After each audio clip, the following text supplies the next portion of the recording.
ചാനലിലേക്ക് സ്വാഗതം.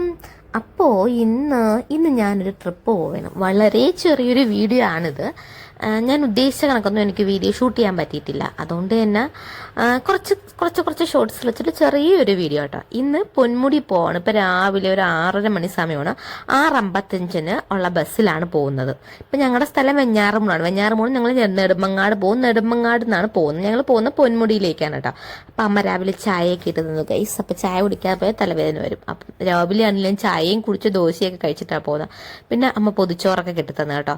അവിടെ പോയിട്ട് കഴിക്കാൻ ഞങ്ങൾ പൊതിച്ചോറിന് അവിടെ കഴിക്കാനൊന്നും അവിടെ മലമുകളിലൊന്നും കിട്ടൂല എന്ന് പറഞ്ഞ് ഞങ്ങൾ വീട്ടിൽ നിന്ന് അതൊക്കെ കൊണ്ടുപോവാണ്. ഞാൻ നേരത്തെ തന്നെ ഒരുങ്ങിയിരിക്കുന്നുണ്ട്. എൻ്റെ കൂടെ വരുന്ന എൻ്റെ ചേച്ചി വരുന്നുണ്ട്, എൻ്റെ കസിനുണ്ട്, 2 പേരുടെയും പിള്ളേരുണ്ട്. അപ്പോൾ അവർക്ക് പിള്ളേരൊക്കെ ഉള്ളതുകൊണ്ട് തന്നെ അവർ കുറച്ച് ലേറ്റായി വരാനായിട്ട്. ഞാൻ പിന്നെ വേറെ കാര്യങ്ങളൊന്നും ഉത്തരവാദിത്തങ്ങളൊന്നും ഇല്ലാത്തതുകൊണ്ട് രാവിലെ ഇതേ ഒരുങ്ങി ഇതേ അമ്മയ്ക്ക് ടാറ്റയൊക്കെ പറഞ്ഞ് ഇറങ്ങിയാണ് കേസ്. അപ്പം നമുക്കിനി ബസ് സ്റ്റാൻഡിലേക്ക് പോവാം. അമ്മ എന്നെ യാത്ര അയക്കാനായിട്ട് കൂടെ ഇറങ്ങി വരുന്നുണ്ട് കേട്ടോ. അങ്ങനെ നടന്ന് ഞാൻ ബസ് സ്റ്റാൻഡിലെത്തി. നിങ്ങൾക്ക് കാണുന്നുണ്ടോ എന്നറിയില്ല, ഒരു ഗ്രേയും വൈറ്റും കളർ പെയിന്റ് ആട്ടോ നമ്മുടെ വീട്. അവിടെ ഒരാൾ ബ്ലാക്ക് ചുരിദാറിട്ട് നിൽപ്പുണ്ടത് അമ്മയാണ്. അമ്മ നോക്കിക്കൊണ്ട് നിൽക്കുക കേട്ടോ. പക്ഷേ എനിക്ക് വീഡിയോ നന്നായിട്ട് പിടിക്കാൻ പറ്റിയില്ല. അങ്ങനെ ബസ് വന്നു. ബസ്സിലേക്ക് ഞങ്ങൾ നെടുമങ്ങാട്ടോ പോവുകയാണ്. ഇവരെ ഫുഡ് കഴിക്കുക ഒന്നും ചെയ്തിട്ടില്ലായിരുന്നു. അപ്പോൾ ഒരു കാപ്പി കൊണ്ടുവന്നു. അപ്പം ഇത് നെടുമങ്ങാട് തന്നെ അമ്മയും കുഞ്ഞും നമ്മുടെ ബസ് സ്റ്റാൻഡിൽ തന്നെ പാല് കൊടുക്കാനൊക്കെ ഉള്ള സ്ഥലമുണ്ടല്ലോ, കുഞ്ഞിന് മുലപ്പാൽ കൊടുക്കാനുള്ള സ്ഥലം, ആ ഒരു സ്പേസിലാണ്. അപ്പം അമ്മയ്ക്കും കുഞ്ഞിനും മാത്രമേ അതിനകത്ത് കയറത്തുള്ളൂ. പിന്നെ ഞാൻ ഇവരിലൊരു കൊച്ചിനെ ഞാനിങ്ങനെ പിടിച്ച് അങ്ങനെ ഞങ്ങൾ 3 അമ്മമാരും 3 പിള്ളേരുമായിട്ട് അതിനകത്ത് കയറി. ഞാൻ കഴിച്ചിട്ട് വന്നതുകൊണ്ട് തന്നെ ഞാൻ കഴിച്ചിരുന്നില്ല. അപ്പം ഇവർ പിള്ളേർക്കൊക്കെ കൊടുത്ത് ബാത്റൂമിലൊക്കെ പോയി റെഡി ആയിട്ട് ഇറങ്ങുന്നവരെ ഞാനും അവിടെ ഇരുന്നു കേട്ടോ. അപ്പം മെയിനായിട്ട് ഇവർക്കൊരു എൻ്റർടൈൻമെൻ്റ് എന്ന് പറഞ്ഞാണ് കൊണ്ടുപോകുന്നത്. കാരണം സ്കൂൾ അടച്ചിരിക്കുന്ന ടൈമല്ലേ. അപ്പോൾ എവിടെയെങ്കിലുമൊക്കെ പോകുമ്പോഴത്തേക്കും നമ്മുടെ പൊന്മുടി ബസ് വന്നിട്ടുണ്ട് കേട്ടോ. വിചാരിച്ചേക്കാളും നല്ല തിരക്കായിരുന്നു ബസ്സിൽ. അവർക്ക് പിള്ളേരുള്ളതുകൊണ്ട് ഇരിക്കാൻ സീറ്റ് കിട്ടി. എൻ്റെ കാര്യം വളരെ അധികം കഷ്ടമായിരുന്നു. ഞാൻ എങ്ങനെ നിന്നെന്ന് എനിക്കറിയില്ല. അവസാനം പൊന്മുടി എത്താറായപ്പോൾ എനിക്ക് സീറ്റ് കിട്ടി. പിന്നെ ഞാനൊന്ന് ഉറങ്ങി എണീറ്റ് എന്നെ രാവിലെ ഇട്ട ലിപ്സ്റ്റിക്കും എല്ലാം പോയി. ഞാൻ എന്ത് പറ്റിയെന്ന് എനിക്ക് അറിഞ്ഞൂടേ. ഈ മാമൻ തട്ടി വിളിക്കുക ചെയ്തത്, എണീറ്റ് കൊച്ചി നീ പോണില്ലേ, ഇതാ പൊന്മുടി എത്തി എന്ന് പറഞ്ഞപ്പോഴാട്ടോ ഞാൻ എണീറ്റത്. അത് കഴിഞ്ഞതേ നമ്മുടെ പൊന്മുടി എത്തി. ബസ് ഇറങ്ങുവാണ്. ഇനി നമുക്ക് ഇവിടുന്ന് പാസ് എടുക്കണം. ഒരാൾക്ക് 40 രൂപയാണ് കേട്ടോ. അഡൽസിന് മാത്രമേ പാസ് ഉള്ളൂ എന്ന് തോന്നുന്നു. അങ്ങനെ ഞങ്ങൾ 3 പേരും പാസ്സൊക്കെ എടുത്തു. അങ്ങനെ നമ്മുടെ പൊന്മുടി ട്രിപ്പിലേക്ക് കിടക്കണം കേട്ടോ. വിചാരിച്ച പോലെ അല്ല എന്ന് വേണം പറയാൻ. ഡിസംബർ മാസമാണ്, ഇപ്പം സീസൺ ആണെന്നൊക്കെ ഓർത്താണ് ഞങ്ങൾ പോയത്.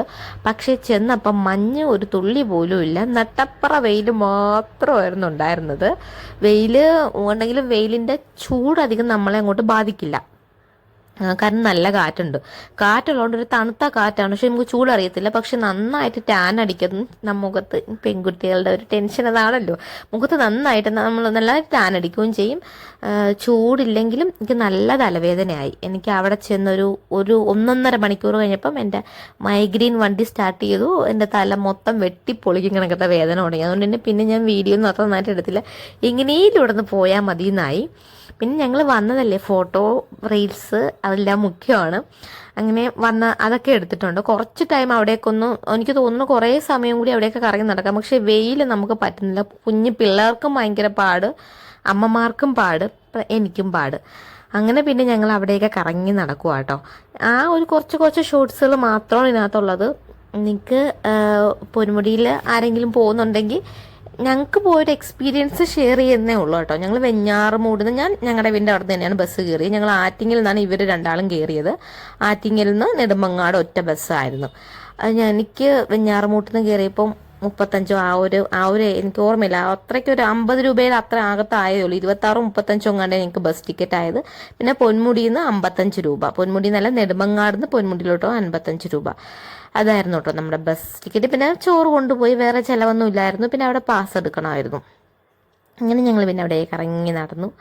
കുറേ വീഡിയോസും ഫോട്ടോസൊക്കെ പിടിച്ച് നല്ല ഭംഗിയുണ്ട് കേട്ടോ. ആകാശവും മലയുമായിട്ട് തൊട്ട് കിടക്കുന്ന ഒരു ഫീലായിരുന്നു. വെയിൽ മാത്രമായിരുന്നു ഭയങ്കരമായൊരു ബുദ്ധിമുട്ട്. പിന്നെ എല്ലാ മരത്തിൻ്റെ മൂട്ടിലും ഒക്കെ സ്പേസ് ഉണ്ടായിരുന്നു ഇരിക്കാനായിട്ട്. മഞ്ഞായിരുന്നുവെങ്കിൽ അടിപൊളിയായിരുന്നേനെ. പിന്നെ ഞങ്ങൾ അവിടെ എല്ലാം ഇങ്ങനെ കറങ്ങി നടന്നു. ഇനി നമ്മുടെ ഉദ്ദേശം നമുക്ക് ഫുഡ് കഴിക്കാനായിട്ടൊരു സ്പേസ് വേണം. അത് അന്വേഷിച്ചുള്ള നടപ്പായിരുന്നു കേട്ടോ. അവസാനം അങ്ങനെ ഒരു ഷെഡ് കണക്കുണ്ട്. ഞങ്ങളുടെ അവിടെ ഫുഡ് കഴിക്കാം. ഞങ്ങൾ കൊണ്ടുപോയ പൊതിച്ചോറൊക്കെ എടുത്ത് കഴിക്കുവാണ്. കണ്ണമ്മയുണ്ട്, കാശിക്കുട്ടനുണ്ട്, ഇത് മാളൂട്ടനാണ് കേട്ടോ, ചിന്നു. എല്ലാവരും എല്ലാവരും ഉണ്ട്. ഇതാണ് ചേച്ചി കേട്ടോ, എന്നെ കണക്കൊക്കെ തന്നെ ഏകദേശം. അപ്പം ഞങ്ങളുടെ ഫുഡ് അടിയൊക്കെ കഴിഞ്ഞു. ഇനി പിന്നെ നമ്മൾ തിരിച്ചു പോകും. കാരണം കുറേ ടൈമൊന്നും സ്പെൻഡ് ചെയ്യാൻ പറ്റില്ല. കാര്യം തളർന്നു പോയി. പിള്ളേരും എല്ലാവരും കൂടി വെയിൽ കൊണ്ട് നമ്മൾ ഭയങ്കരമായിട്ട് ടയേർഡായി കേട്ടോ. അല്ലായിരുന്നെങ്കിൽ കൊള്ളായിരുന്നു. മഞ്ഞായിരുന്നു എങ്കിൽ നല്ലതായിരുന്നു. ഇതെങ്ങനെ ആയതുകൊണ്ട് അത്ര ഒരു ഇതായിട്ട് എനിക്ക് തോന്നിയില്ല. എനിക്ക് തലവേദന ആയിരുന്നു. അങ്ങനെ ഞങ്ങൾ തിരിച്ചു വരുവാണ്. പോയ ഉഷാറൊന്നും തിരിച്ചു വന്നപ്പോൾ ഇല്ലാതെ ഇതാട്ടോ തിരിച്ചു വന്നപ്പോൾ എൻ്റെ അവസ്ഥ. അപ്പം ഇന്നത്തെ വീഡിയോ ഇത്രയേ ഉള്ളൂ. ഇതുവരെ കണ്ട എല്ലാവർക്കും ഒരുപാട് താങ്ക്സ്. അപ്പം അത്രയേ ഉള്ളൂ. Okay, bye bye, see U.